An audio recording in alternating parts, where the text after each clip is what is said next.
Hey guys, welcome back to Code Pro series. In this video, we are going to explore what is null coalescing. So in C Sharp, double question mark operator returns the right hand value. If the left hand is null.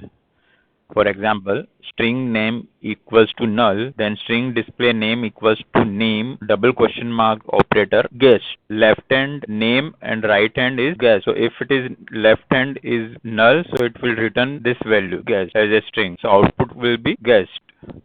Now double question mark equals to operator assigns the right hand value only if the left hand is null. So if, for example, string message equals to null, so message is null. Now message is null, double question mark equals to operator, and on the right side is hello world. So if message is null, so it will return say hello world. So output will be hello world. So in Visual Studio, I have written the same example. So let's run and let's see the output. Guessed hello world. Thank you guys.